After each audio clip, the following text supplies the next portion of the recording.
Battle Through the Heavens. By Heavenly Silkworm Potato. Kabanata 12:11. Yi Chen. May plaza na itinayo mula sa makinis na granite sa labas ng Peel Tower. Kadalasan, hindi humihinto ang trapiko ng tao dito. Ang lugar na ito ay isa ring lugar sa Holy Peel City kung saan nagtitipon ang isang malaking pulutong. Gayunpaman, sa sandaling ito, ang daloy ng tao na dapat ay patuloy na gumagalaw, ay natipon sa isang napakalaking pulutong. May isang bakanteng lugar sa gitna ng mga taong ito. Halos 100 figure ang nakatayo ng tuwid sa walang laman na lupang ito. Ang malamig na aura na malabong kumalat mula sa kanila ay naging sanhi ng pagbabago ng mga ekspresyon ng medyo maraming tao. Sa isang sulyap, masasabi na ang mga ito ay hindi ordinaryong tao. Halata na puno sila ng masamang hangarin mula sa paraan ng kanilang pagdating sa isang mataas na profile na paraan. Mukha silang mga tao mula sa Profound Zuan Sect. Maaaring ang nakaabo na elder na namumuno sa kanila ay ang pinuno ng Profound Zuan Sect, si Chen Tiannan. Hindi inaasahan na pati ang matandang demonyong ito ay personal na dumating. Ano ang plano nilang gawin? Ito ay usap-usapan na mukhang hinahabol nila si Xiaoyan. Ang sabi-sabi na ang junior chief ng Profound Zuan Sect ay pinatay ni Xiaoyan sa Peel Realm. Dapat na narito ang matandang demonyong ito para maghiganti. Hindi katakataka na natatakpan sila ng napakaraming layunin ng pagpatay. Mukhang hindi maganda ang pagtatapos ng usapin ngayon. Naging malamig ang ekspresyon sa mga mata ng nakaabo na matanda sa kinaroroonan ng pinuno ng grupo nang marinig ang maraming pribadong pag-uusap sa paligid niya. Puno ng matinding lamig ang kanyang mga mata habang tinatangay ang mga tao. Naramdaman ng mga tao sa mga lugar kung saan nagmula ang kanyang mga mata na nanlamig ang kanilang puso. Dali-dali nilang tinakpan ang kanilang mga bibig. Ang Profound Zuan Sect ay hindi mabuting tao. Hindi bihira para sa kanila na gumuhit ng kanilang mga talam sa unang tanda ng hindi pagkakasundo. Bukod dito, naghiganti sila para sa anumang pagkakasala. Kung sino man ang nakasakit sa kanila ay tiyak na haantong sa isang lubhang kahabag-habag na kapalaran. Chief Chen, ito ang Peel Tower. Ano na lang ang balak mong gawin sa pangunguna sa napakaraming tao na may matinding hangarin na pumatay? Isang malamig na sigaw ang biglang ipinadala mula sa Peel Tower habang ang lahat ay pinipigilan ng ekspresyon ni Chen Tiannan. Kaagad, isang matandang figure ang nanguna sa maraming eksperto mula sa Peel Tower at mabilis na lumabas. Pagkatapos nito, tumayo sila sa paligid ng plaza. Tumingin ang lahat at nalaman na ito ang First Elder ng Peel Tower, si Qiuling. Elder Qiuling, hindi mo kailangang gamitin ang iyong Peel Tower para i-pressure ang matandang ito. Maaaring ang ibang tao ay natatakot dito, ngunit ang matandang ito ay hindi. Nanlamig ang mga mata ni Chen Tiannan habang nakatitig kay Qiuling. Sabi niya, namatay ang anak ko sa kamay ni Xiaoyan. Ngayon, ang matandang ito ay mag-iiwan ng ilang malupit na salita. Nandito ako para hanapin siya para samahan ang anak ko sa kamatayan. Hindi sumimangot si Qiuling. Sumagot siya sa malalim na boses. Matagal ko nang sinabi na maaari kang pumunta at hanapin ang matandang bastos na si Mogu mula sa Hall of Souls tungkol sa bagay na ito. Maaaring may pananagutan ang matandang bastos na si Mogu, ngunit isa rin si Xiaoyan sa mga pumaslang. Ibigay siya sa matandang ito at aalis kaagad ang matandang ito. Malamig na tanong ni Chen Tiannan. Ano ang pakikitungo mo sa Peel Tower? Dapat ba namin siyang ibigay dahil lang sa sinabi mo? Ikaw, Chen Tiannan, hindi pa rin nagtataglay ng ganoong prestihiyo. Galit na sumigaw si Qiuling nang makita niyang napakatigas ng ulo ng matandang ito. Talagang kumikilo si Elder Qiuling sa napakalakas na paraan. Kahit anong sabihin ng isang tao, ang Profound Zuan Sect ay itinuturing din na isa sa 3 mas mababang sekta ng aking Profound Sky Sect. Kung hindi man lang tayo makapaghiganti para sa anak ng isang pinuno, sino ang magtitiwala sa aming Profound Sky Sect sa hinaharap? Isang figure ang dahan-daang lumabas mula sa likod ni Chen Tiannan at mahinang tumawa pagkatapos ng mga salita ni Qiuling. Sino ka? Nanliit ang mga mata ni Qiuling habang nakatitig sa figurang humakbang pasulong. Ang tao ay tila medyo bata. Matangkad siya na sobrang gwapo ng mukha na kamukha ng babae. Gayunpaman, may ilang karahasan na nakatago sa pagitan ng kanyang mga kilay.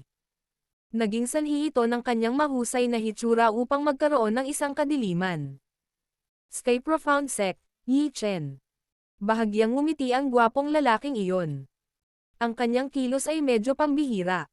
Gayunpaman, nang tumunog ang simpleng pangalan na ito, naging sanhi ito ng lahat na makaramdam ng mahigpit at nakakapanghinayang hangarin sa pagpatay. Sky Profound Sect, Yi Chen. Nagulat si Qiuling nang marinig niya ang pangalan ni Yi Chen. Parang may naalala agad siya at nagsimulang sumimangot. Yi Chen. Baka si Yi Chen na kilala bilang Demon Yi sa Profound Sky Sect. Nagkagulo rin ang mga tao dahil sa pangalan nitong gwapong lalaki. Baka sa mga titig na nakatingin sa lalaking ito ang takot. Ang ganoong paraan ay parang ang Yi Chen na ito ay isang mabangis na hayop mula pa noong sinaunang panahon. Ang pangalang Demon Yi ay kilala sa buong Central Plains. Bukod dito, ang pangalang ito ay isang mabangis na naipon mula sa hindi mabilang na bilang ng madugong pagpatay. Sa loob ng teritoryong kontrolado ng Profound Sky Sect, ang mabangis na pangalan ni Demon Yi ay sapat na upang mawalan ng lakas ng loob ang isa sa simpleng pagdinig sa kanyang pangalan. Kung ikukumpara sa mabangis na pangalan na ito, ang reputasyon ni Xiaoyan ay mas mababa kaysa sa taong ito sa buong Central Plains kung hindi nakuha ni Xiaoyan ang champion spot ng Peel Gathering. Ang Yi Chen na ito ay kilala bilang ang pinakanamumukod-tinging disipulo ng Profound Sky Sect sa loob ng isang siglo. Siyempre, sa kanyang kasalukuyang posisyon sa loob ng Profound Sky Sect, kahit ilang elder ay kailangang maging magalang kapag kaharap siya. Alam ng lahat na sa lakas at walang awa na taktika ng taong ito, tiyak na siya ang magiging susunod na pinuno ng Profound Sky Sect. Bagamat may iba pang mga kakompetensya sa loob ng sekta, walang sino man ang nakaisip na ang iba ay tunay na makakalaban sa taong ito, na ang kasamaan ay naging dahilan upang maramdaman ng pinuno ng Profound Sky Sect na ang kanyang puso ay nanlamig. Ang lakas ni Yi Chen ay sobrang nakakatakot din kung ikukumpara sa kanyang mabangis na reputasyon. Ang pamamaraan kung saan inaayos ng Profound Sky Sect ang mga disipulo nito ay labis na madyugo at malupit. Nabalitaan na ang bawat henerasyon ng mga direktang disipulo ay kailangang pumasok sa ipinagbabawal na lugar ng sekta pagkatapos ng pagsasanay hanggang sa isang tiyak na antas. Sa lugar na iyon, ang mga taong ito, na karaniwang magkakapatid na may parehong guro, ay kailangang magpatayan. Sa pamamagitan ng pamamaraang ito, ang isa na tuluyang umalis sa ipinagbabawal na lupain ay magiging tunay na pangunahing disipulo ng sekta. Bukod dito, ang Chi method ng Profound Sky Sect ay lubhang malupit at mapang-api. Nagawa nilang pilitin na lunukan ang Dao Chi ng ibang tao. Ang paunang kondisyon ay kailangang lunukan ito kasama ng laman ng kabilang partido.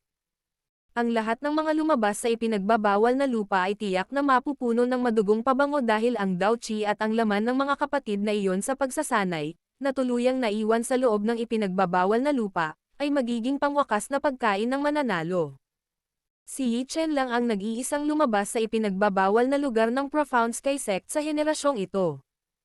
Idinagdag ito sa kanyang madalas na pakikipaglaban at pagpatay para sa Profound Sky Sect sa mga taong ito, hindi mabilang na bilang ng mga eksperto ang namatay sa kanyang mga kamay. Bukod dito, ang kanyang lakas ay mabilis na tumaas sa panahon ng mga pagpatay na ito. Sa sandaling ito, naging isa siya sa iilang tao sa kasaysayan ng Profound Sky Sect na umabot sa rurok ng klase ng Dao Zhang sa 30. Bukod dito, ipinakita pa niya ang nakakatakot na bakas ng pagkakaroon ng paa sa klase ng Dao Zun. Kung ilalarawan ng isa ang Hall of Souls bilang misteryoso at hindi mahuhulaan, ang Profound Sky Sect na ito ay talagang magiging madyugo at malupit. Gayunpaman, ang mundong ito sa huli ay isa kung saan kinakain ng malakas ang mahihina. Ito ay pinalaki lamang ng maraming beses sa loob ng Profound Zuan Sect. Bukod dito, may mga senyales na ang Profound Zuan Sect ay lumalakas, na ginagawang malinaw na ang ganitong uri ng malupit na paraan ng pagpili ay talagang isang alternatibong paraan ng pagsasanay.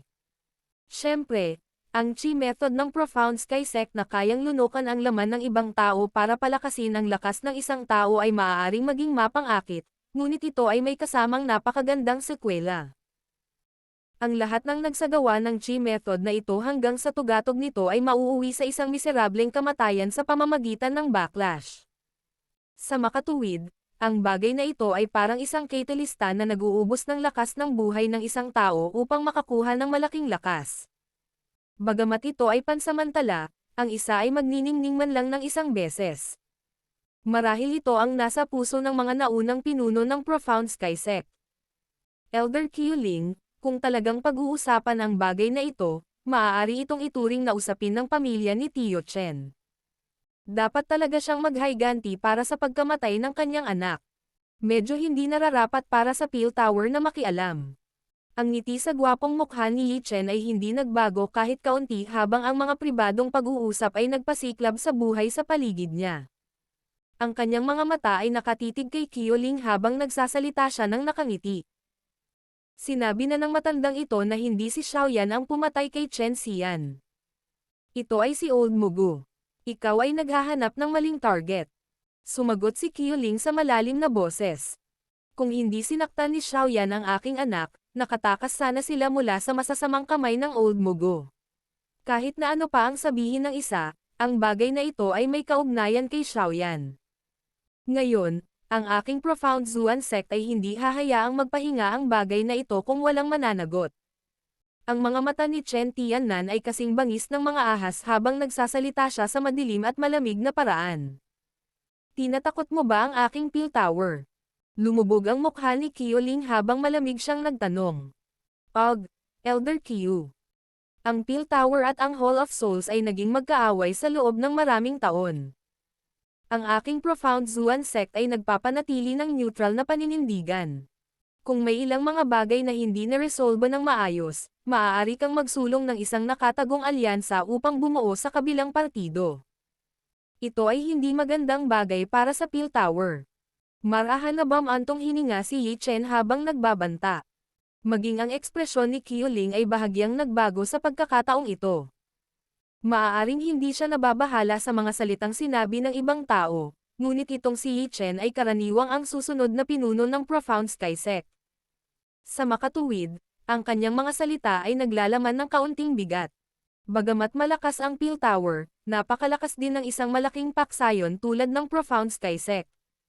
Magkakaroon ng ilang gulo kung ang isa ay napinsala sa kanila. Ipapayo ko sa iyo na huwag sabihin ang mga ganoong salita. At saka, sa katayuan ni Chief Chen, malamang na magmumukha siyang masama kung ang balitang umaatake siya sa isang miyembro ng nakababatang henerasyon ay kumalat, hindi ba? Nagsalita si Qiuling sa malalim na boses. Ang matandang ito ay walang pakialam sa kahit anong nakababatang henerasyon o ngayon. Malamig na tumawa si Chen Tiannan. Gayunpaman, bago pa masabi ng kanyang nagngangalit na ngipin ang lahat, iniabot ni Yi Chen sa gilid ang kanyang kamay at pinigilan siya. Pagkatapos nito, ngumiti siya at sinabi. Dahil inilagay ito ni Elder Qiuling sa ganitong paraan, hindi namin siya puwersahang kukunin ngayon dahil sa mukha ng Peel Tower. Naging balisa si Chen Tiannan nang marinig niya ito. Gayunpaman, nakita niya ang isang makapal na ngiti na sumilay sa gilid ng bibig ni Yi Chen. Sa sandaling ito, biglang umalangaw-ngaw ang boses ni Yi Chen sa buong lugar habang sinasamahan ng makapangyarihang Dao Qi.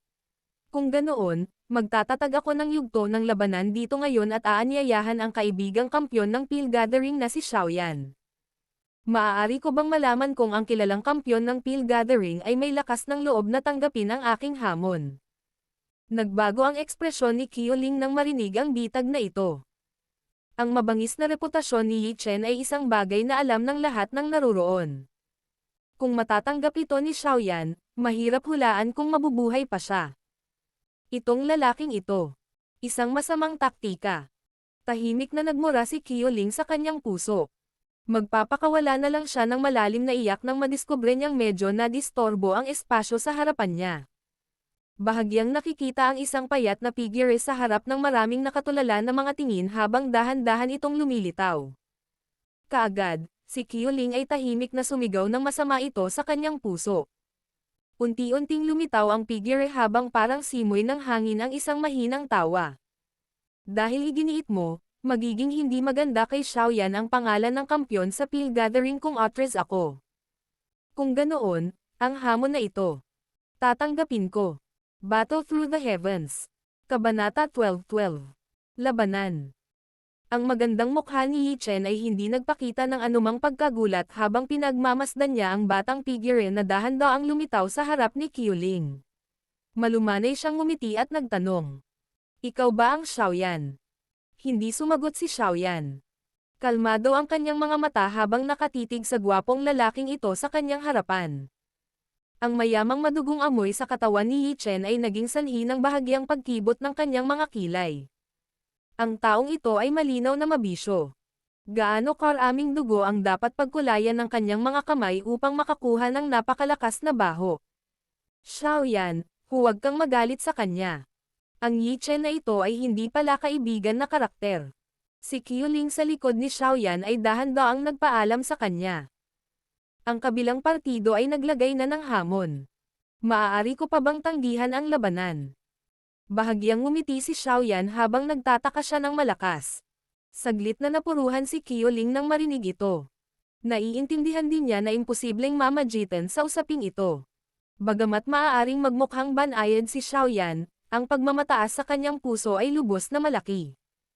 Okay lang kung tratuhin siya ng matino. Gayunpaman, kung ang isa ay magpapakita ng isang mapanoksong puot, ang saloobin na matatanggap ng tao ay malamang na hindi maganda. Gawin mo ang iyong makakaya, Xiaoyan. Isang matamis na tawa na naging sanhi ng manhid ng mga buto ng isang tao ay biglang tumunog sa likod ni Qiuling. Napatingin ang lahat, nakita lang ang matagal nang wala na si Cao Ying na maganda na nakatayo sa tabi ni Qiuling. Ang kanyang sapat, sobrang proporsyon ngunit maislan na katawan ang naging dahilan upang makita ng mga mata ng hindi mabilang na bilang ng mga lalaki ang isang bakas ng nagninangas na init. Nakakaloka talaga ang pang-akit nitong engkantadong ito. Hihihi. May magandang palabas ngayon. Ang labanan sa pagitan ng kampyon ng Peel Gathering at ng demonyo ng Profound Sky Sect. Ito ay maaaring ituring na isang napakabihirang labanan sa pinakamataas na antas sa pagitan ng mga miyembro ng nakababatang henerasyon. Iniisip ko lang kung sino ang mananalo. Sa tingin ko, malamang na matatalo si Xiaoyan. Ang Yi Chen na ito ay maaaring nasa tuktok lamang ng klase ng Daozang, ngunit narinig ko na ang taong ito ay matagumpay na nakatakas mula sa ilang mga eksperto sa Daozun ng ilang beses. Malamang na imposible para sa kanya na gawin iyon kung wala siyang tunay na kakayahan. Tama, si Xiaoyan ay dalubhasa sa pagpipino ng tableta pagkatapos ng lahat at hindi sa ganitong uri ng labanan sa Daochi. Maaaring hindi iyon ang kaso. Si Xiaoyan ay nakapagpatuloy sa Star Region sa loob ng mahigit kalahating taon. Sino ang nang-ahas na magsabi na wala siyang anumang trump card?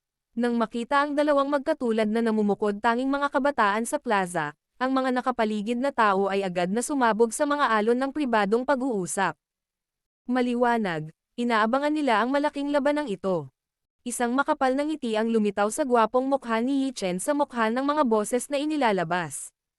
Isang di pangkaraniwang matangkad na pulang dila ang marahang damayla sa kanyang mga labi. Sa isang sulyap, tila siya ay parang isang mabangis na hayop na malapit ng kumain, na nagiging sanhi ng pagbukas ng mga butas ng isang tao. Tito Chen, kakatawanin kita sa laban. Okay lang to, di ba? Nilinggan ni Yi Chen ang kanyang ulo, sinulyapan si Chen Tiannan sa kanyang tabi, at ngumiti habang nagtatanong. Hanggat maaari mong patayin ang brat na ito, ang Profound Zuan Sect ay tiyak na tatayo sa iyong tabi sa panahon ng chief selection sa hinaharap. Isang mabangis na ekspresyon ang bumungad sa mga mata ni Chen Tiannan habang nagsasalita siya sa isang madilim, siksik na boses. Lalong yumaman ang ngiti sa mukha ni Yi Chen nang marinig niya ang pangako ni Chen Tian. Mahina siyang tumawa. Gagawin ko ang gusto mo. Bukod dito, labis din akong interesado sa laman nitong kampyon sa Peel Gathering. Dahan-daang humakbang si Yi Chen sa harap ng mga mata ng lahat pagkatapos ng kanyang mga salita. Pagkatapos nito, naglakad siya sa gitna ng plaza. Ang kanyang mga mata ay naglalaman ng madugong pagkinang habang nakatitig kay Xiaoyan habang sinasabi niya. Ang mga paa ng isang tao ay walang mata sa panahon ng labanan. Halika kung handa ka sa pag-iisip. Siyempre, maaari kang makahanap ng dahilan at magtago sa ilalim ng proteksyon ng Peel Tower. Kung ito ang kaso, maaaring wala akong magawa sa iyo ngayon. Napangiti si Xiaoyan nang marinig ang mga salita ni Yi Chen. Sinabi niya, Hindi na kailangang magsabi ng mga nakakagalit na salita. Dahil naipahayag ko na ang aking sarili, natural na hindi ako uurong. Mabuti, karapat-dapat kang maging kampyon sa pill gathering. Ang kilos na ito ay isang bagay na walang sino man ang maihahambing. Tumawa si Yi Chen. Gayunpaman, ang kanyang pagtawa ay naglalaman ng isang duguan. Hindi pinansin ni Xiaoyan ang malabangis na mga mata ni Yi Chen. Dahan-dahan niyang iginalaw ang kanyang mga paa at naglakad papunta sa gitna ng plaza. Hindi pa lumalaban si Xiaoyan mula nang umalis siya sa rehiyon ng bituin. Kung ang isang tao ay maghahatid ng kanyang sarili upang maging isang paksa ng pagsubok, natural na hindi niya ito tatanggihan.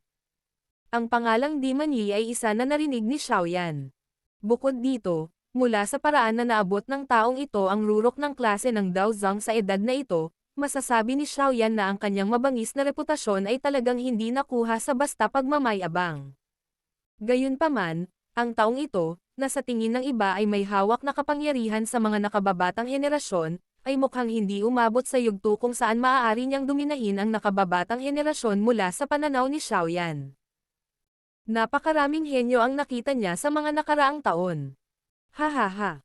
Lalong yumaman ang ngiti sa mukha ni Yi Chen nang makita niyang naglalakad si Xiaoyan. Natapakan ang kanyang paa sa lupa at isang kakaibang puwersa ang bumangon.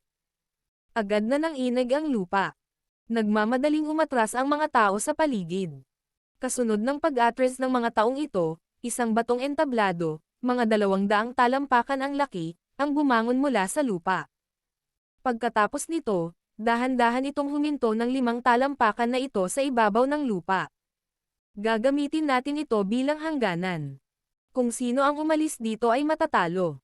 Tumawa si Chen Yi. Sige. Marahang tumango si Xiaoyan. Isang pulang-pula na kulay ang sumilay sa mga mata ni Yi Chen nang makita niyang tumango si Xiaoyan. Ang gusto niyang gawin ay hindi pilitin si Xiaoyan palabas ng batong entablado. Sa halip, gusto siyang patayin ni Yi Chen. Ang dahilan kung bakit niya ito ginagawa ay upang pahintulutan sina Xiaoyan at Qiuling na makapagpahinga ng kaunti. Hindi siya titigil sa pakikipaglaban sa sino man maliban kung makakita siya ng dugo. Kung hindi, ang pangalang Demon Yi ay talagang walang iba kundi larong pambata. Relax, papayagan kitang makakalimutan agad ang sakit. Magpapasalamat ka sa akin. Isang mabangis na ngiti ang sumilay sa mukha ni Yi Chen habang nakatingin siya kay Xiaoyan na ilang dosenang talampakan ang layo mula sa kanya. Kaagad, ang kanyang mga paa ay nakatapak sa lupa. Isang zoom na tunog ang naririnig ng isa habang nawala ang kanyang katawan. Ang bilis. Umalangaw-ngaw ang mga alon ng tandang mula sa labas ng entablado ng bato nang makita ng lahat si Yi Chen na nawala. Si Xiaoyan sa arena ay hindi gumalaw. Ilang sandali pa ay nanlamig ang kanyang mga mata. Isang swing ng sipa na nagtataglay ng matinding lakas ang tumama sa hangin at marahas na lumipad patungo sa isang tiyak na espasyo sa likuran niya. Bang! Ang binti ay nagdulot ng maraming after images bilang isang figure na kakaibang lumitaw ng ito ay dumapo sa espasyong iyon. Itinaas ng figure ang kanyang kamay at pilit na tinanggap ang sipa na ito mula kay Xiaoyan. Pagkatapos nito, siya ay nagpakawala ng galit na galit habang ang kanyang kamay ay naging isang kuko. Isang maringal na pulang dugo na daochi ang lumabas sa kanyang katawan sa lahat ng direksyon sa sandaling ito. Ginamit ng lalaking ito ang lahat ng kanyang lakas sa simula ng laban. Sa hitsura nito, halatang sinadya niyang gamitin ang pinakamabilis niyang bilis para patayin si Xiaoyan. Hinawakan ng kamay ni Yi Chen ang binti ni Xiaoyan at ang isang mabangis na ngiti ay agad na sumilay sa kanyang mukha. Hayaan mo akong subukan kung ang iyong laman ay iba sa isang ordinaryong tao. Devouring Bloodbone Transforming Hand. Isang malamig na sigaw ang tumunog at isang nakakatakot na puwersa ng pagsipsip ang biglang lumabas mula sa kamay ni Yi Chen. Sa ilalim ng lakas ng pagsipsip na ito, ang dugo sa loob ng katawan ni Xiaoyan ay naging medyo magulo. Tila hiwain na nito ang kanyang katawan. Bahagyang nanlamig ang mga mata ni Xiaoyan nang maramdaman ito. Ang kanyang puso ay nagpakawala ng malamig na sigaw at ang 3,000 Lotus Heart Flame ay umikot sa kanyang katawan. Pagkatapos nito, sinundan nito ang lakas ng pagsipsip at lumundag palabas. Chi-chi. Ang mga alon ng puting fog ay biglang sumabog mula sa kamay na ginagamit ni Yi Chen para hawakan ang binti ni Xiaoyan. Ang ekspresyon ni Yi Chen ay lubhang nagbago. Mabilis niyang binawi ang kamay at binawi. Ibinaba niya ang kanyang ulo, nakita niya na ang kanyang palad ay nasunog na itim. Kung hindi dahil sa kanyang malawak, makapangyarihang depensa ni Dao Qi, malamang na napilayan ang kanyang kamay. Ito ay isang heavenly flame. Ha! Dinilaan ng matingkad na pulang dila ni Yi Chen ang kanyang mga labi. Isang malamig na ungol ang pinakawalan ng puso niya. Itinutok niya ang kanyang kamay kay Xiaoyan at bigla itong kinuyam. Blood explosion. Isang makapal na pag-ilaw ng dugo ang biglang lumabas sa palad ni Yi Chen nang tumunog ang kanyang sigaw. Kaagad, isang hindi pangkaraniwang ripple ang kumalat mula rito. Mabilis na kumalat ang kakaibang ripple na iyon. Sa isang kisap mata, tuluyan na itong bumalot kay Xiaoyan, na biglang naramdaman ito. Sa sandaling ito, ang dugo sa loob ng kanyang katawan ay may kumukulo na pakiramdam na may balak na sumabog ang kanyang mga daluyan ng dugo. Ang taong ito ay puno ng masasamang kasanayan. Siya ay nagtataglay ng gayong kakayahan. Biglang nanginig ang braso ni Xiaoyan nang maramdaman niya ang pagbabago ng dugo sa kanyang katawan. Isang lilang kayumangging apoy ang mabilis na lumabas at bumalot sa kanya. Ang hindi pangkaraniwang pagbabago-bago ay nakakalat sa pagdating sa 3,000 Lotus Heart Flame. Isang solemn na din ang bumungad sa mga mata ni Yi Chen nang makita niyang si Xiaoyan ay hindi nagpakita ng kahit kay-titing na aktibidad.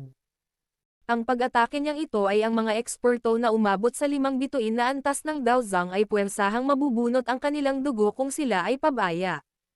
Gayunpaman, hindi man lang nito nagawang maapektuhan ang katawan ni Xiaoyan kahit kaunti. Hindi katakataka na kaya niyang maging kampyon ng Peel Gathering. May kakayahan nga siya. Kalimutan mo na ito, pinakamabuting huwag na itong magtagal. Tatapusin ko siya. Kung hindi, baka may mangyari pang ibang sitwasyon. Isang uhaw sa dugo na pulang-pula na kulay ang bumungad sa mukha ni Yi Chen nang ang ideyang ito ay tumama sa kanyang puso. Nakalanghap siya ng malalim na hangin, at biglang nagbago ang selyo ng kamay niya. Kasunod ng mabilis na pagbabago ng handsil ni Yi Chen, ang kanyang katawan ay unti-unting lumiit sa harap ng maraming nakatulala na mga titig na naruroon. Bumulwak ang waves of blood chi sa lahat ng kanyang mga butas, na naging sanhi ng kanyang buong pagkatao na magmukhang isang taong may dugo. Nakakatakot ang itsura niya. Xiaoyan, mag-ingat. Ito ang Great Blood Agglomeration skill ng Profound Sky Sect. Umaasa ito sa pagsingaw ng dugo ng isang tao upang pansamantalang palakasin ang sarili. Nag-alala si Cao Ying sa labas ng stone stage nang makita niya ang hitsura ni Yi Chen. Dali-dali siyang sumigaw sa mazeland na boses. Xiaoyan, dito nagtatapos. Ang sulok ng bibig ni Yi Chen ay nagpakita ng isang mabangis na ngiti habang ang Dao Qi sa kanyang katawan ay mabilis na pumailang-lang. Sa paggamit ng Great Blood Agglomeration skill, mahirap para sa kanya na makahanap ng sino mang makakapantay sa kanya sa ibaba ng Dao Zun class. Madaling bagay na tapusin si Xiaoyan. Bang! Natapakan ang paa ni Yi Chen sa lupa. Maraming bitek na makapal sa braso ang mabilis na kumalat. Sa isang kisap mata, natakpan na nila ang buong batong entablado. Ang espasyo sa harap ni Yi Chen ay naging distorted nang muli siyang nawala. Nagsalubong ang kilay ni Xiaoyan nang mawala ang katawan ni Yi Chen. Mabilis na umatras ng 2 hakbang ang kanyang mga paa at agad na sumili ang pamumula sa kanyang mga mata. Si Yi Chen ay parang isang pulang dugo na multo na kumikislap at lumitaw sa harap ni Xiaoyan. Ang 5 daliri ni Yi Chen ay bumuo ng parang kuko. Ang matutulis niyang mga kuko ay parang mga talam na puno ng malamig na aura. Ibigay mo sa akin ang iyong laman. Inihayag ni Yi Chen ang isang uhaw sa dugo at malupit na ekspresyon kay Xiaoyan, na nasa malapit. Ang kuko ng kamay ni Yi Chen ay marahas na humawak sa nakamamatay na punto sa puso ni Xiaoyan. Mawala. Ang mga mata ni Xiaoyan ay nagpakita ng lamig habang nakatingin kay Yi Chen, na puno ng dugo. Isang parang kulog na paputok na sigaw ang lumabas sa dulo ng kanyang dila. Kaagad, isang 9-star Daozang aura na pinalakas mula sa Flame Mantra at ang Heavenly Flames sa wakas ay sumabog sa sandaling ito nang hindi nagpipigil. Battle Through the Heavens. Kabanata 12:13. Salamat sa pagsang-ayon. Isang malawak at makapangyarihang aura ang lumabas sa katawan ni Xiaoyan sa lahat ng direksyon tulad ng isang sisabog na bulkan sa sandaling ito. Ang lupa ay agad na bumuo ng hindi mabilang na bilang ng mga bitek sa gitna ng isang tunog ng pag-crack. Ang malakas na aura na lumabas mula kay Xiaoyan ay naging sanhi din ng pagkagulat ni Yi Chen, na nasa malapit. Bago siya makabawi, ang isang kamao na nababalot ng isang lilang kayumangging apoy ay napunit sa kalawakan halos agad-agad, at ito ay walang awa na hamampas sa kanyang kuko ng kamay. Bang! Ang walang katulad na malalakas na alon ng hangin ay biglang tanggayan sa sandaling ito. Isang layer ng matigas na granite na sahig ang pinalipad. Ang simoy ng hangin ay nagdala ng ilang alikabok ng bato habang ito ay nakakalat. Kaagad, nakita ng lahat ang figure ni Yi Chen na nanginginig sa loob ng larangan ng digmaan sa sandaling ito. Napaatras siya ng ilang hakbang bago pinatatag ang katawan. Kaagad, maraming kaguluhan ang hindi sinasadyang sumabog. Chief, parang may hindi tama. Ang aura ng taong ito ay mas malakas kumpara noon. Young Master Yi. Bahagyang nakasimangot ang isang matandang lalaki sa likod ni Chen Tiannan habang nagsasalita. Nakapagtataka na ang mga piling tao na Dao Zone ay sumusunod sa likod ni Chen Xian noon. Kumunat ang noo ni Chen Tiannan nang marinig niya ito. Sinabi niya, dapat ay walang problema. Gaano man kalakas ang brat na iyon, siya ay isa lamang 9-star Dao Zhang. Hindi parang wala pang 9-star Dao Zhang na namatay sa mga kamay ni Yi Chen sa mga taong ito. Bahagyang tumango ang matanda at tumigil sa pagsasalita nang makita niyang narinig ang tugon ni Chen Tiannan. 9-star Dao Zhang. Bahagyang pumulupot ang kamay ni Yi Chen matapos patatagin ang kanyang katawan. Umakyat ang dugo, na naging dahilan upang unti-unting hamina ang nakakapasong sakit sa kanyang kamay. Medyo madilim ang kanyang mga mata habang nakatitig kay Xiaoyan sa kanyang tapat. Gayunpaman, medyo naalog ang kanyang puso. Batay sa kanyang nalaman, ang lakas ni Xiaoyan ay dapat lamang ng isang 4-star o 5-star Dao Zhang. Bakit biglang tumaas ang kanyang lakas sa mga sandaling ito? Ang isang 9-star Dao Zhang ay bahagyang naiiba kung ihahambing sa kanyang lakas. Bukod dito, ang pinakamahalagang bagay ay maaaring magmukhang bata siya, ngunit alam ng sino mang nakakakilala sa kanya na siya ay mas matanda na sa 30. Siya ay may 10 taon na higit kay Xiaoyan upang magsanay. Gayunpaman, ang kasalukuyang agwat sa pagitan ng dalawa ay napakaliit lamang. Ito ay isang matinding dagok kay Yi Chen, na kadalasang labis na ipinagmamalaki. Higit pa rito, kahit na may talento ni Yi Chen, naabot niya ang rurok ng klase ng Dao Zhang sa ganoong edad dahil lamang sa masamang Qi method ng Profound Sky Sect, na umaasa sa paglunok ng laman upang makuha ang Dao Qi. Kahit na ang pamamaraang ito ay maaaring malakas, ito ay nagkaroon ng kakilakilabot na mga epekto. Sa madaling salita, ginamit niya ang lahat ng kanyang puwersa sa buhay sa hinaharap upang makuha ang kasalukuyang lakas na ito. Naisip niya, na sa lakas na ito, siya ay magiging pinakamakapangyarihan sa lahat ng nasa parehong henerasyon. Gayunpaman, ang biglaang pagpapakita ni Xiaoyan ay nagsabi sa kanya ng isang malupit na katotohanan. Hindi niya nakuha ang uri ng lakas na gusto niya mula sa kanyang binayaran. Naranasan kong pumatay mula pa noong bata pa ako, at nakapatay ako ng hindi mabilang na bilang ng mga tao gamit ang aking mga kamay. Matapos ang natitira sa aking buhay, paanong posible na hindi ako may kumpara sa batang ito? Ang isang pulang-pula na kulay na naging sanhi ng paglamig ng puso ng isang tao ay unti-unting bumalot sa mga mata ni Yi Chen. Nakatitig ang kanyang mga mata kay Xiaoyan sa isang siksik na paraan. Ang layunin ng pagpatay sa loob nila ay malapit ng tumigas. Ang taong ito ay dapat patayin ngayon. Isang dagandong na puno ng layuning pagpatay ang umalangaw-ngaw sa kanyang puso. Biglang kumuyam ang kamay ni Yi Chen. Nagtagal ang duguchi sa ibabaw nito bago nagsama-sama sa isang kulay dugong mahabang sibat sa kanyang palad. Ang magkabilang mata niya ay unti-unting naging pula ng dugo. Alam ng sino mang nakasaksi sa eksenang ito na ang Devil Yi na ito mula sa Profound Sky Sect, na may mabangis na reputasyon, ay naghahanda na pumatay ng isang tao. Ang sibat ng dugo ay naipon at isang madugong pabango, na mayaman sa puntong nagiging sanhi ng pagsusuka ng isa, dahan-daang kumalat sa katawan ni Yi Chen. Sa pagtingin sa malayo, ang Blood Chi ay kumalat na parang isang killing god na bumababa sa mundo. Patayin. Isang mababa at malalim na dagandong na puno ng layuning pagpatay ang gamulong mula sa lalamunan ni Yi Chen. Nawala ang kanyang katawan sa isang iglap. Pagkaraan ng ilang sandali, nagkaroon ng ripple sa espasyo sa tabi ni Xiaoyan. Isang matalim na dagwang sibat, na puno ng bloody chi, ang lumitaw at marahas na tumusok sa ulo ni Xiaoyan. Isang malamig na buntong hininga si Xiaoyan matapos maramdaman ang pag-atake ni Yi Chen. Panay ang paglipat ng kanyang katawan ng isang hakbang pakanan at naiwasan ang dagwang sibat. 7 kill spear. Ang madugong kinang sa mga mata ni Yi Chen ay naging masiksik pagkatapos na sumablay ang sibat. Ang mahabang sibat ay biglang sumayaw, na nag-transform sa maraming dagwang figure na bumaril patungo sa lahat ng nakamamatay na batik sa katawan ni Xiaoyan.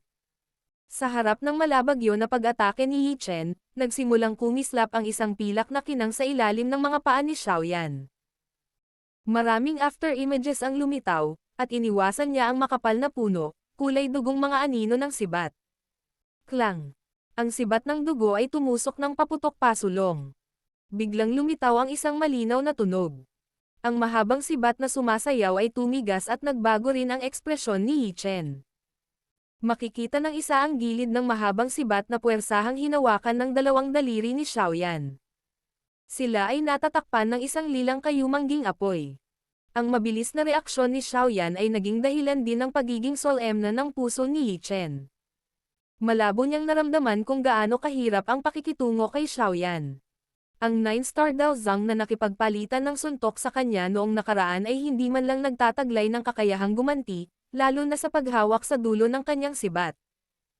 Ang pag-iisip na ito ay dumaan sa puso ni Yi Chen, at tiyak na tinalikuran niya ang kanyang dugong sibat. Ang kanyang katawan ay kumislap at nag-transform sa isang anino ng dugo na sumugod sa gilid ni Xiaoyan. Isang mabagsik na hamog na dugo ang bumalot sa kanyang palad. Blood Evil Palm. Ang isang hindi pangkaraniwang uhaw sa dugo na palad ay sinamahan ng isang makakapal na nakakaagnas na amoy habang ito ay marahas na hamampes patungo sa puso ni Xiaoyan. Isang malamig na ngiti ang sumilay sa mukha ni Xiaoyan sa harap ng ganitong uri ng marahas na pag-atake. Isang pag-iisip ang dumaan sa kanyang puso at ang kulay purple-brown colored 3000 Lotus Heart Flame ay biglang tumalsik sa kanyang dibdib. Nag-transform ito sa isang fire dragon na walang awa na bumangga sa palad ni Yi Chen. Nang magbanggaan ang apoy at ang hamog ng dugo, sumambulat ang isang mainit na puting fog. Nagkaroon ng hindi malinaw na baho na ibinubuga. Ang fire dragon ay kumilos bilang isang balakid habang si Xiaoyan ay umuurong ng ilang hakbang. Pinag-aralan niya ang malungkot, galit na mukha ni Yi Chen at hindi sinasadyang nagpakawala ng mahinang hininga. Isang lamig ang bumalot sa kanyang maitim na mga mata.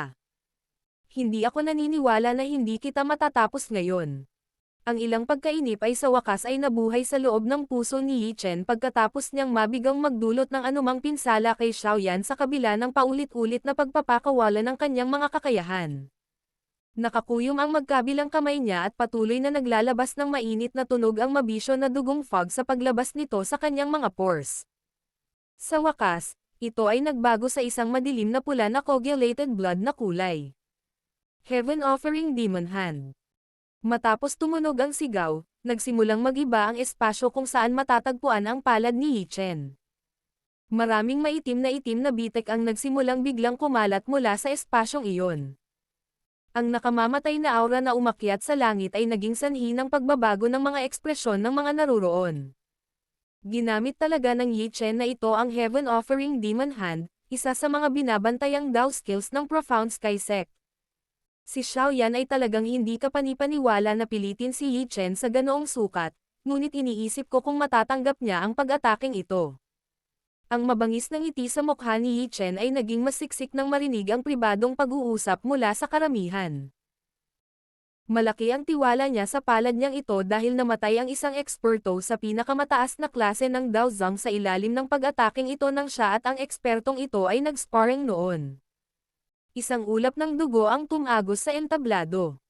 Nanginig ang katawan ni Yi Chen at muling naging anino ng dugo. Sinamahan siya ng isang napakalaking hangarin na pagpatay habang siya ay sumugod patungo kay Xiaoyan ng may bilis na parang kidlat. Hindi umatras si Xiaoyan nang harapin ang hindi pangkaraniwang malakas na pag-atake ni Yi Chen. Sa halip ay bumalatay sa kanyang mukha ang bahagyang pananabik. Gumalaw ang kanyang hand seal, nagsimulang magbago sa bilis na parang kidlat. Open Mountain Seal. Isang malamig na sigaw ang umalangaw-ngaw sa kanyang puso. Isang energy light seal ang lumitaw sa palad ni Xiaoyan. Gayunpaman, ang selyo na ito ay nabuo pa lamang nang may pumasok na ideya sa puso ni Xiaoyan. Hindi huminto ang kamay niya. Sa halip, ito ay nagpatuloy sa pagbabago sa isang nakasisilaw na bilis. Sea Flipping Seal. Isa pang maliit ngunit maliwanag na ilaw ng enerhiya ang lumitaw sa kanyang palad. Pagkatapos nito, dahan-dahan itong sumanib sa Open Mountain Seal at nagsama-sama. Nakahinga si Xiaoyan ng malalim na hangin pagkatapos magsanib ang dalawa. Ang kanyang selyo ng kamay ay nagsimulang magbago muli. Overturning Land Seal. Marahang sumigaw si Xiaoyan sa loob ng kanyang puso. Isang maliwanag, lila kayumangging kristal na kinang ang lumabas sa palad ni Xiaoyan.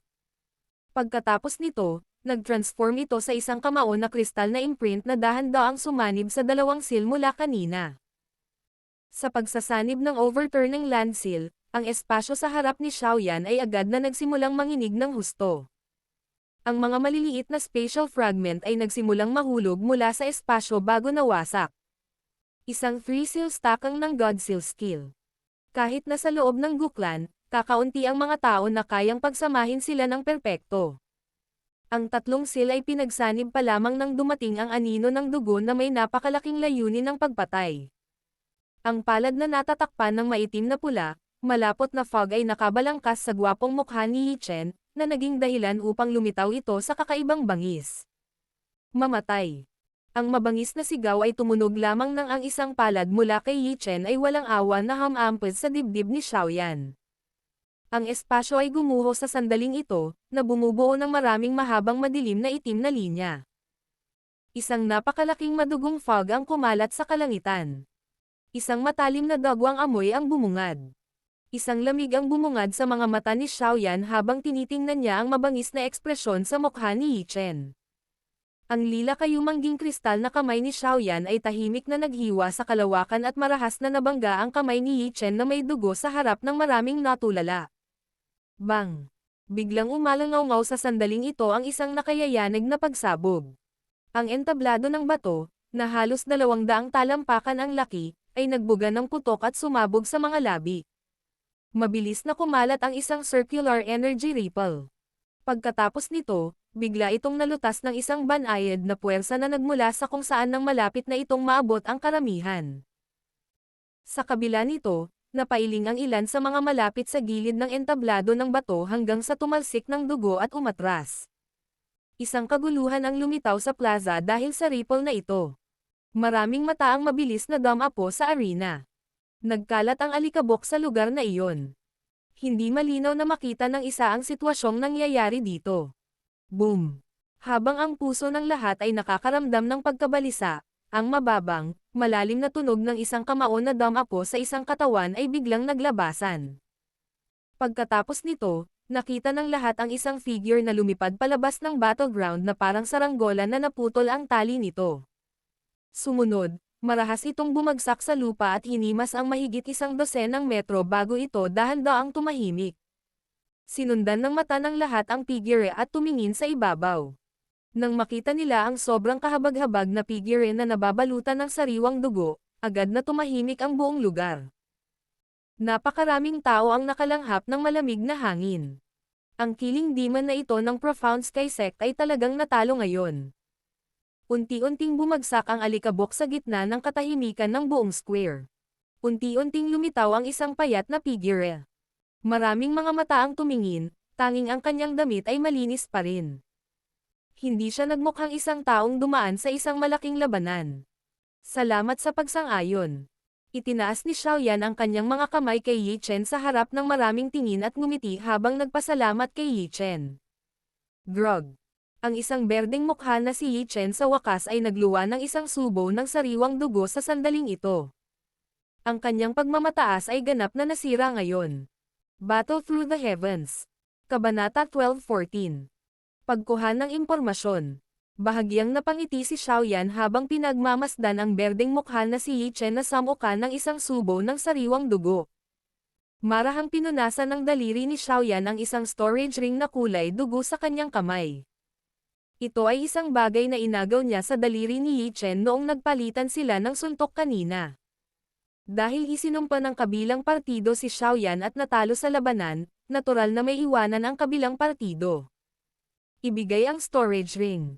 Pinunasan ni Yi Chen ang bakas ng dugo sa sulok ng kanyang bibig. Mapula ang kanyang mga mata habang nakatitig kay Xiaoyan. Ang kanyang mabangis na ugali ay parang isang mabangis na hayop. Ay treto ito bilang isang maliit na interes. Tumawa ng mahina si Xiaoyan bago nagsalita sa mahinahong boses. Natalo ka na sa stage match na ito. Dalhin ang iyong mga tao at umalis. Nabaluktot ang mukha ni Yi Chen. Madilim at walang awa ang kanyang mga mata habang nakatitig kay Xiaoyan. Ang pagnanais na pumatay ay lumakas sa kanyang mga mata. Maliwanag, ayaw niyang aminin lang ang pagkatalo. Sa paraang nakita niya, ang dahilan kung bakit siya natalo kay Xiaoyan ay dahil nagkamali siya sa paraan ng pag-atake niya. Kung naging handa siya, hindi sana siya matalo sa ganoong pangit na paraan. Isang kakapalan din ang bomb-alot sa mukha ni Chen Tiannan habang ang mukha ni Yi Chen ay berde. Minamaliit niya si Xiaoyan. Hindi inaasahan na kahit si Demon Yi mula sa Profound Sky Sect, na ang reputasyon ay napakabangis, ay matatalo ng mga kamay ni Xiaoyan. Kung titingnan ito sa ganitong paraan, si Xiaoyan ay maituturing na namumukod tangi kahit na sa mga nakababatang henerasyon sa buong rehiyon ng Central Plains.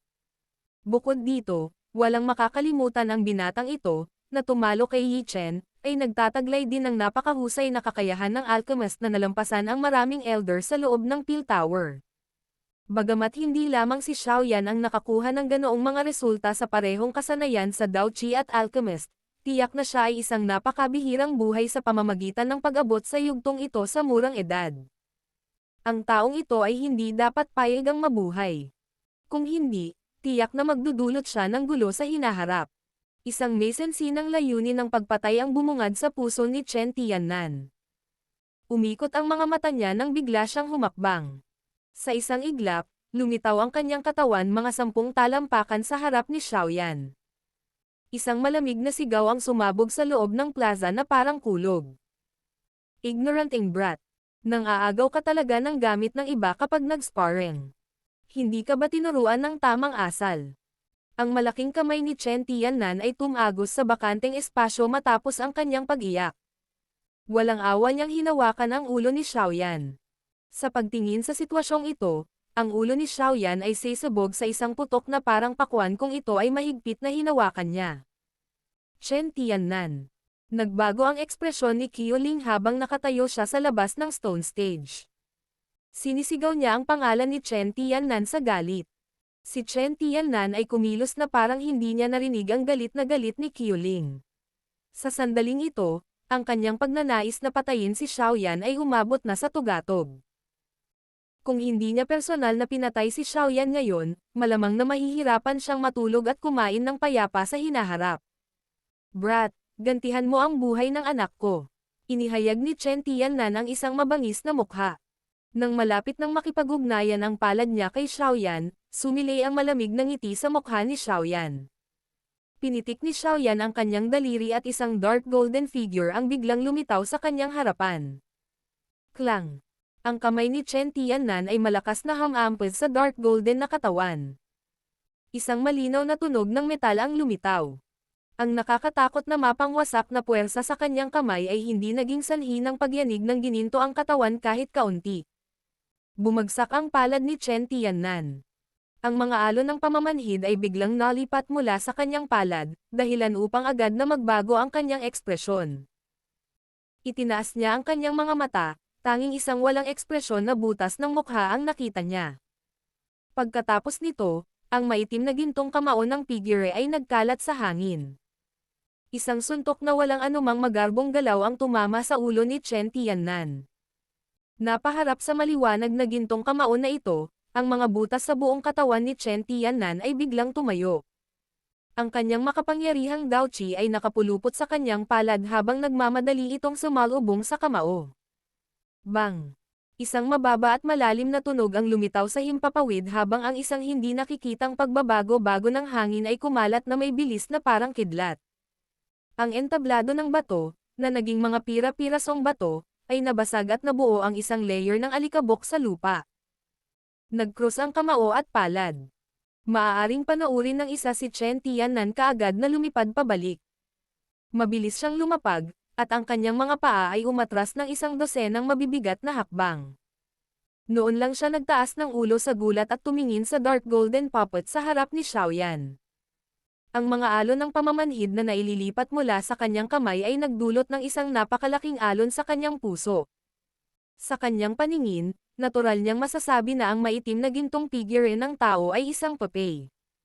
Gayunpaman, ang lakas ng puppet na ito naging sanhi ng paglamig ng buong katawan niya. Isang Daozun class puppet.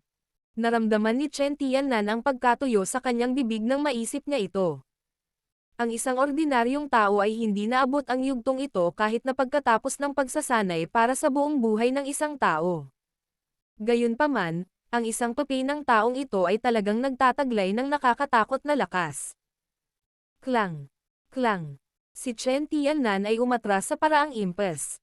Ang grupo ng mga eksperto mula sa Profound Zuan Sect ay agad na naglabas ng makintab na armas mula sa kanilang storage rings. Puno ng nakamamatay na pagnanasa ang kanilang mga mukha habang nakatitig kay Xiaoyan.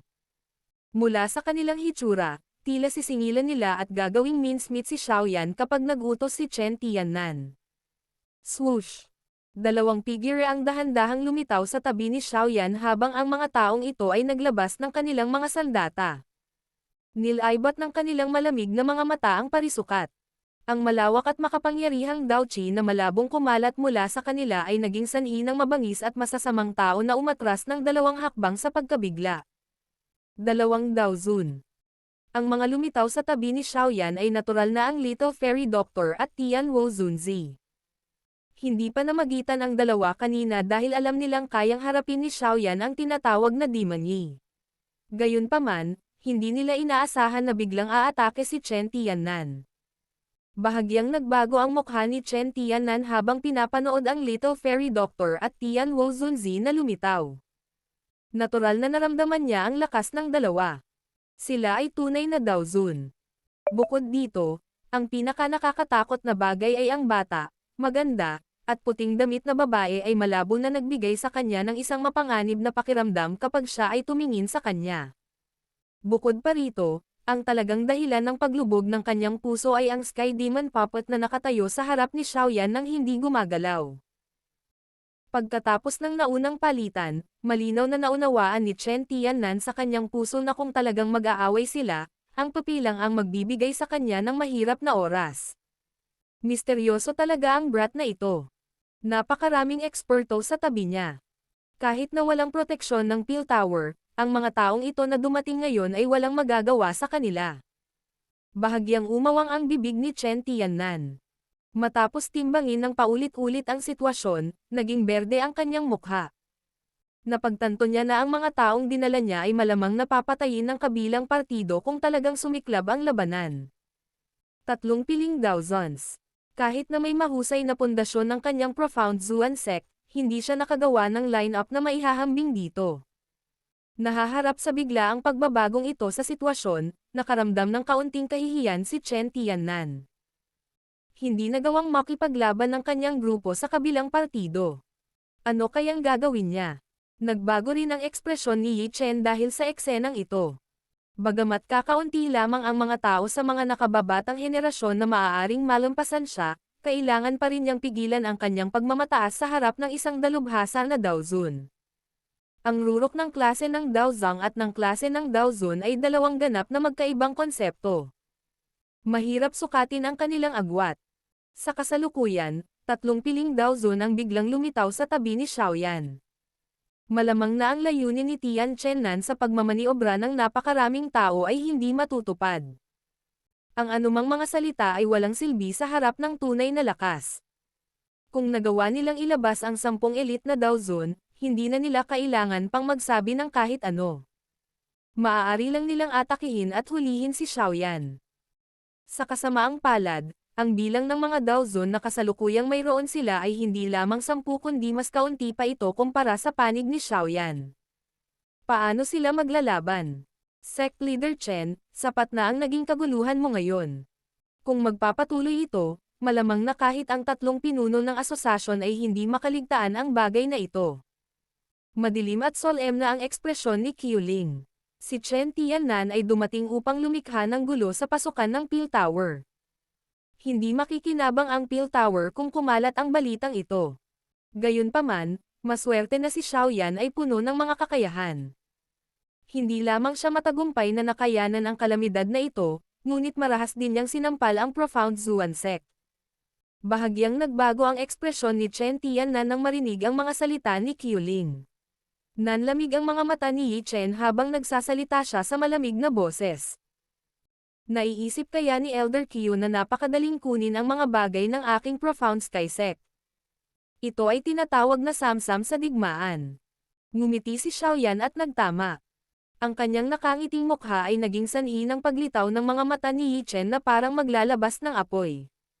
Brat, mas mabuting huwag mong gamitin ang kislap ng dila sa matandang ito. Malamig na tumawa si Chen Tiannan. Gayunpaman, bago pa niya matapos ang pagsasalita, isang malamig na boses ang biglang umalangaw-ngaw sa buong square. Sect Leader Chen, oras na para matapos ang komedya na ito ngayon. Kung magpapatuloy ka sa iyong problema, hindi mo dapat sisihin ang Peel Tower sa hindi pagharap sa iyo. At saka, Yi Chen, kung kinakatawan mo ang Profound Sky Sect bilang mga kaaway ng Peel Tower, maaari kang bumalik kaagad. Gusto kong makita kung paano ka sasagutin ni Tian Mingzi. Ang espasyo sa harap ni Xiaoyan ay unti-unting na-distort nang tumunog ang malamig na boses na iyon. Kaagad na dahan-daang lumabas si Zuan Yi mula sa pagbaluktot. Ang kanyang mga mata ay naglalaman ng isang kabangisan. May hindi kapani-paniwalang halaga ng prestihiyo sa kanyang titig. Si Qiuling sa gilid ay nagmamadaling yumoko at binati si Zuan Yi nang makita niya itong lumitaw sa sandaling ito. Ang mga mukha ni Chen Tiannan at Yi Chen ay lubhang nagbago. Ang katayuan at reputasyon ni Zuan Yi ay higit pa sa kanila. Kahit na narito ang pinuno ng Profound Sky Sect, si Tian Mingzi, malamang na dapat itong maging magalang sa kanya. Sa isang iglap, kahit ang isang taong kasing yabang ni Yi Chen ay nakaramdam ng pagbuhos ng pawis na parang ulan. Maaaring nagsalita siya sa malakas na paraan kanina, ngunit naiintindihan din niya na ang Profound Sky Sect ay tiyak na hindi makakasakit sa Peel Tower kay Xiaoyan. Dahil ang pinuno ng asosasyon na si Zuan Yi ay humakbang pasulong, ang usapin ngayon ay magtatapos dito sa ngayon. Gayunpaman, kung matutuklasan ng matandang ito ang katotohanan, tiyak na hindi ko basta-basta iiwanan ang bagay na ito. Saglit na nanginig ang bibig ni Chen Tiannan. Sa wakas, nagdikit ang kanyang mga ngipin at naglabas ng ilang malupit ngunit mababaw na salita. Pagkatapos ay ibinaba niya ang kanyang manggas at itinuro ang kanyang grupo na umalis sa isang malungkot na paraan. Hindi niya inaasahan na kahit isang higanteng pinuno ng Peel Tower ay personal na humakbang pasulong dahil sa isang Xiaoyan. Sa panunood ng pag-alis ni Chen Tiannan, si Yi Chen ay nakakapangiwi lamang ng kanyang mga ngipin. Madilim at madilim ang kanyang mga mata habang sinusulyapan si Xiaoyan. Pagkatapos nito, ibinaba niya ang kanyang manggas at umalis. Ang kanyang likod ay sinamahan ng isang kahabag-habag na hitsura. Hindi sinasadyang umiling si Xiaoyan habang pinagmamasdan ang mga taong ito na umalis sa isang malungkot na paraan. Inihagis niya ang pulang dugo na storage ring sa kanyang kamay at nagsalita na may mahinang ngiti. Isang grupo ng mga tao na marunong lang mangbuli sa iba sa pamamagitan ng paggamit ng lakas ng iba. Bakit mo ipinakita ang iyong sarili sa harap ng mga ganitong bagay? Natural lang na tinulungan ka ni Qiuling na iwasan ang mga ito. Tumalikod si Zuan Yi at hindi sinasadyang sinaway si Xiaoyan. Nag-set up pa ang kabilang partido ng battle stage at naglabas ng challenge. Pwede ba akong umatras? Tumawa si Xiaoyan. Kalimutan mo na, tinatamad akong makipagtalo sa iyo. Ang iyong karakter ay katulad ng matandang iyon. Walang magawang umiling si Zuan Yi. Tumalikod siya at naglakad papunta sa Peel Tower. Nang madaanan si Xiaoyan, isang malambot na boses ang napunta sa kanyang tainga. Pasok. Nakakuha kami ng impormasyon na may kaugnayan sa lugar kung saan nakakulong si Yao Chen. Unti-unting nawala ang ngiti sa mukha ni Xiaoyan nang marinig niya ang mga sinabi nito. Ang pinalitan nito ay isang mahigpit at malamig na mukha. Battle Through the Heavens. Kabanata 12:15. Death Soul Mountain Range. Nagkalat ang mga figure ng tao sa ilang upuan sa loob ng isang maluwang na bulwagan. Ang kapaligiran sa loob ng bulwagan ay medyo solemna. Mula nang pumasok si Xiaoyan sa malaking bulwagan, mataman siyang nakatitig kay Zuan Kongzi Trio. Maging ang kanyang paghinga ay medyo nagmamadali dahil sa kanyang pananabik. Mga 5 o 6 na taon na ang nakalipas mula nang mahuli si Yao Lao noon hanggang ngayon. Kahit na ang buhay ni Yao Lao ay hindi nasa panganib sa loob ng 5 o 6 na taon na ito, ang pagdurusa na kanyang tiniis ay tiyak na hindi kapanipaniwala. Ang lahat ng kakayahan ni Xiaoyan ay nangyari dahil si Yao Lao ang nagbigay daan para sa kanya. Dahil kay Yao Lao kaya naabot ni Xiaoyan ang ganoong taas. Kaya naman, hanggat ito ay may kaugnayan kay Yao Lao, ang emosyon ni Xiaoyan ay bahagyang magbabago. Bata, huwag hayaang magulo ang iyong isip. Ang pagliligtas kay Yao Lao ay hindi isang simpleng bagay. Kung may mangyaring masama sa kalagitnaan, ito ay katumbas ng paghatid ng kambing sa bibig ng tigre. Hindi sinasadyang umiling si Zuan Kongzi at nagsalita nang makita niya ang mga mata ni Xiaoyan. Marahang tumanggaw si Xiaoyan nang marinig ang mga pasaway na salita ni Zuan Kongzi.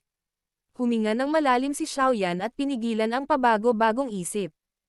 Muling nabawi ng kanyang mga mata ang kalmado. Mahina niyang tinanong, bakit napakabilis na nakolekta ang impormasyon tungkol dito? Hindi ito maaaring ituring na mabilis. Kung gusto ng isa na talagang pag-usapan ito, kinolekta namin ang impormasyong ito sa loob ng halos 1 taon upang makuha ang balitang ito. Gayunpaman, ngayon pa lang namin ito nakumpirma. Nakangiting sumagot si Zuan Kongzi. Saan nailipat ng Hall of Souls ang guro? Hindi kumikislap ang mga mata ni Xiaoyan habang nakatitig kay Zuan Kongzi at mabilis na nagtanong. Ngumiti si Zuan Kongzi. Naglabas siya ng map scroll mula sa kanyang storage ring bago ito pinaghiwa-hiwalay sa mesa. Itinuro ng kanyang daliri ang hilagang kanlurang bahagi ng Central Plains at sinabing, maraming lihim na branch hall sa loob ng Central Plains ng Hall of Souls. Hindi ito matutuklasan ng isang ordinaryong tao. Mayroong Death Soul Mountain Range sa hilagang kanlurang rehiyon. Ang lugar na iyon ay nagtatago ng branch hall ng Hall of Souls. Nailipat na ba ang guro sa branch hall ng Death Soul Mountain Range na ito? Namilog ang mga mata ni Xiaoyan habang nagtatanong. Oo, bahagyang tumanggaw si Zuan Kongzi at sinabing, ang Death Soul Mountain Range na ito ay maaaring ituring na isang mapanganib na lugar sa loob ng Central Plains. Sa hindi malamang dahilan, ang cold chi sa lugar na iyon ay sobrang siksik. Ang malamig na fog ay natatakpan ang araw. Kung ang isa ay random na pumapasok, ang isa ay mawawala sa loob nito. Bukod dito, mayroong napakaraming makapangyarihan at hindi pangkaraniwang pagkauhaw sa kanila sa loob ng kabundukan. Ang dahilan kung bakit ang Hall of Souls ay nagtatag ng isang branch hall ay dahil ang pagtatago ng lugar na ito ay nakakuha ng pansin nito. Death Soul Mountain Range. Marahang ibinulong ni Xiaoyan ang pangalang ito sa kanyang bibig. Dahil alam niya ang lokasyon kung saan nakakulong si Yao Lao, tiyak na susubok siya ng walang pag-aalinlangan kahit na kailangan niyang pumasok sa isang lubhang taksil na lugar. Ilan ang mga eksperto doon sa Hall of Souls Branch Hall? Ilang dozen ang naruroon. Ang Little Fairy Doctor sa gilid ay mahinang nagtanong ng pinakamahalagang tanong. Medyo nasasabik si Xiaoyan kapag nakilala niya ang anumang bagay na may kaugnayan kay Yao Lao. Sa sandaling ito, maaari lamang niyang bigyang pansin ang sitwasyon. Naging malinaw din ang ulo ni Xiaoyan matapos marinig ang tanong ng Little Fairy Doctor. Nagmamadali siyang tumanggo. Ito ang pinakamahalagang tanong. Kung hindi nila malinaw na masuri ang lakas ng pagtatanggol ng kabilang partido, ang random na pagpasok ay maghahatid lamang sa kanilang sarili upang mahuli. Talagang pinahahalagahan ng Hall of Souls si Yao Chen. Ang lakas ng pagtatanggol na nanunood sa kanya ay tiyak na hindi masyadong mahina.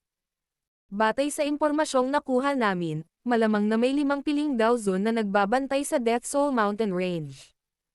Maging ang ekspresyon ni Zuan Kongzi ay naging seryoso ng kaunti nang magsalita siya hanggang sa puntong ito. 5 Dao Zun. Napakalakas ng lineup na ito kahit na inilagay sa loob ng Central Plains. Ito ay kabilang sa antas kung saan ang kailangan lang nilang gawin ay itapak ang kanilang mga paa at maraming mga nangungunang pangkat na pangkat ang matatakot hanggang sa puntong may ihi ang kanilang pantalon. 5 Dao Zun. Bahagyang nagbago ang ekspresyon ni Xiaoyan nang marinig ito. Ang kanyang bibig ay hindi sinasadyang makalanghap ng banayad na hininga ng malamig na hangin. Ang lakas na ito ay talagang napakahusay. Ang Hall of Souls ay nagpadala ng 5 Dao Zun para lang bantayan ang isang branch hall. Ang lineup na ito ay sapat na upang hugasan ang isang pangkat ng nangungunang antas sa dugo. Ang Little Fairy Doctor at Tian Wu Zunzi ay mayroon ding mga mukha na mas seryoso. Maliwanag, kinilig sila sa lakas nitong Hall of Souls. Kinakalkala ni Xiaoyan na mayroong, pinakamarami, 3 Dao Zun sa tabi niya kung isasama niya ang Sky Demon Puppet. Sa kasalukuyan, nagawa rin niyang pigilan ang isang elite na Dao Zun. Gayunpaman, kung makakaharap niya ang dalawa sa kanila, malamang na siya ay maaari lamang tumalikod at tumakas. Ngayon, maaari na lamang nating hintayin na dumating si Fang Zunje. Kung ay dinagdag natin siya, dapat tayong lumapit sa sapat na napakalaking tao upang subukan ito. Nagmumuni-muni si Xiaoyan sa kanyang puso. Ito ba ang lahat ng mga Dao Zun sa branch hall na iyon? Natahimik sandali ang Little Fairy Doctor bago muling nagtanong. Batay sa impormasyong nakuha namin, dapat ay mayroon lamang 5 Dao Zun. Gayunpaman, ang branch hall ay tiyak na mayroon pa ring mga protector ng Hall of Souls. Ang kanilang pinagsamang lakas sa pakikipaglaban ay magiging malakas din. Sabi ni Zuan Kongzi. Ang mga tagapagtanggol na iyon ay hindi maituturing na maraming problema. Gayunpaman, kailangan ninyong lahat na mag-ingat sa pakikipagkita sa isang Chanzen. Si Zuan Yi sa gilid ay nagsalita na may seryosong mukha. Chanzen. Nagulat ang grupo ni Xiaoyan nang marinig ang banyagang pangalan na ito. Ang mga protector ng Hall of Souls ay nahahati sa kategoryang Sky, Earth, at Man. Bagamat ang mga Honorable Elders ay walang ganoong kahigpit na dibisyon, sila ay nahahati din ayon sa ranggo. Si Chanzen ang pinakamalakas na eksperto sa rangkang ng Honorable Elder. Kung tungkol sa kanilang lakas, ang kailangan mo lang malaman ay kahit si Old Mogu ay hindi kwalipikadong maging isang Chanzen. Sa Hall of Souls, paliwanag ni Zuan Yi sa malalim na boses. Pinaikit ni Xiaoyan ang kanyang mga mata. Ang lakas ng Old Mogu ay dapat na nasa paligid ng isang 3-star Dao Zun. Kahit siya ay hindi nagtataglay ng kwalipikasyon para maging isang Chanzen. Hindi ba't ang mga Chanzen na ito ng Hall of Souls ay lahat ng hindi bababa sa 5-star Dao Zun? Kahit na sa pagiging mahinahon ni Xiaoyan, ang kanyang mga kilay ay hindi sinasadya ng maisip niya ito. Malaki ang pagkakaiba sa pagitan ng bawat antas sa loob ng klase ng Dao Zun. Maraming Dao Zuns ang gumugol ng 12-dosenang taon nang hindi na itataas ang kanilang lakas ng isang bituin. Mula dito, masasabi kung anong uri ng nakakatakot na agwat ang naruroon sa pagitan ng bawat bituin sa loob ng klase ng Dao Zun. 5-star Dao Zuns. Malamang na kahit na ang pinagsamang lakas ng Little Fairy Doctor at ng Sky Demon Puppet ay magagawang labanan sila, ngunit pagkatapos ay ang orihinal na ilang Dao Zun sa panig ni Xiaoyan ay magiging mas limitado. Ang Hall of Souls na ito ay talagang nakakatakot. Huminga ng malalim si Xiaoyan. Kahit na ayaw niya talagang aminin, kusa pa rin siyang nagpakawala ng buntong hininga sa mga sandaling ito. Kahit sa buong kontinente, malamang na halos walang makakalaban sa ganoong nakakatakot na lakas maliban sa mga paksayon na nagmula pa noong sinaunang panahon tulad ng Guklan. Hindi na kailangang mag-alala. Ang mga Chanzen ay may napakataas na posisyon sa Hall of Souls. Karaniwang hindi sila madaling maghahayag ng kanilang mga sarili. 5 Dao Zun na nagbabantay kay Yao Chen. Ito ay napakataas na ng pamantayan. Kung magdadagdag ng isa pang Chanzen, ito ay magiging dahilan upang ang isa ay hindi makapaniwala. Ikinaway ni Zuan Kongzi ang kanyang kamay at nagsalita nang makita ang solemne na ekspresyon ni Xiaoyan. Bahagyang tumango si Xiaoyan. Sa sandaling ito, maaari lamang siyang mag-isip sa ganitong paraan. Dahil napakataas ng katayuan ng mga taong ito, malabong manatili sila sa isang branch hall ng walang dahilan. Pagkatapos ng lahat, ang isang dalubhasa ay dapat magkaroon ng pagkasira ng isang dalubhasa. Ito ang impormasyon na nakuha namin. Ang Peel Region ay hindi malayo sa Death Soul Mountain Range. Dapat ay sapat na upang makarating doon sa loob ng 5 araw o higit pa. Dahan-daang nagsalita si Zuan Kongzi. Pagkatapos nito, naglabas siya ng scroll ng balat ng kambing at ibinigay kay Xiaoyan. Ito ang mapa ng loob ng Death Soul Mountain Range. Ang branch hall ng Hall of Souls ay matatagpuan sa gitna ng bulubundukin. Natanggap ni Xiaoyan ang mapa at binuksan ito. Pagkatapos nito, maingat niyang pinag-aralan ang mapa. Ang mapa ay lubhang detalyado. Bagamat ang malamig na fog sa loob ng hanay ng bundok ay sobrang siksik, ang pag-asa sa gayong tumpak na mapa upang matagumpay na makapasok sa hanay ay hindi magiging napakahirap. Maraming salamat Old Zuan. Inilagay ni Xiaoyan ang mapa sa kanyang storage ring, pinagsalikop ang kanyang mga kamay, at nagpasalamat kay Zuan Kongzi. Ito ay isang maliit na bagay lamang. Gayunpaman, ito lang ang maitutulong namin sa iyo. Lahat kayo ay kailangang umasa sa inyong sarili para sa huling aksyon. Kinawian ni Zuan Kongzi ang kanyang kamay at bumuntong hininga. Ngumiti si Xiaoyan at sinabing, kung hindi kami tinulungan ng Peel Tower na mang-alap ng impormasyon, hindi namin alam kung kailan ito mangyayari hanggang sa nakita namin ang lokasyon kung saan nakakulong ang guro. Sa makatuwid, hindi ito isang maliit na bagay. Mapait na ngumiti si Zuan Kongzi at tumango. Tanong niya, kailan kayong lahat naghahanda na kumilos? Saglit na nag-isip si Xiaoyan bago sumagot. Dapat na nakahanda ng husto ang operasyong ito. Sa makatuwid, kailangan nating maghintay hanggang sa magmadali si Fang Zunje. Oh, ha. Ang matandang iyon ha. Hindi sinasadyang tumawa si Zuan Kongzi nang marinig niyang binanggit si Fang Zunzi. Sinabi niya, ang matandang iyon ay may napakagandang relasyon kay Yao Chen. Ang paghahanap sa kanya ay talagang malaking tulong. Bukod dito, siya ay napakamakaranasan. Sa pagsunod niya sa inyong lahat, siguradong mas magiging panatag kami. Ngumiti si Xiaoyan at tumango. Si Feng Zunzi ay maaaring ituring na isang kilalang eksperto sa buong rehiyon ng Central Plains. Siya ay madalas na nakikipag-ugnayan sa Hall of Souls sa mga taon na hinanap niya ang mga bakas ni Yao Lao. Sa pagsali niya sa operasyong ito, mas mauunawaan pa nila ang tungkol sa Hall of Souls. Palakasin din niya ang kanilang kumpiyansa sa wakas na iligtas si Yao Lao. Kahit na ganito ang kaso, hintayin natin ang balita mula sa matandang lalaki. Sa bilis niya, posibleng maabot niya ang Peel Region sa loob ng kalahating buwan. Hinaplos ni Zuan Kongzi ang kanyang balbas at tumawa. Bahagyang ngumiti si Xiaoyan. Kalahating buwan. Sa loob ng kalahating buwang ito, kailangan niyang subukan ang lahat para itaas ang lakas ng kanilang grupo. Oras na para pinuhin ang fungus green pill para kay Tian Wo Zunzi. Kung ang lakas ng mga tao sa kanyang panig ay medyo mas malakas, ang pagkakataon na sila ay magtagumpay. Gayunpaman, kahit gaano pa lumago ang kanyang paniniwala, ang paglalakbay na ito ang magiging pinakamapanganib at mahalagang operasyon na ginawa ni Xiaoyan. Sa makatuwid, kailangan niyang gawin ang kanyang makakaya.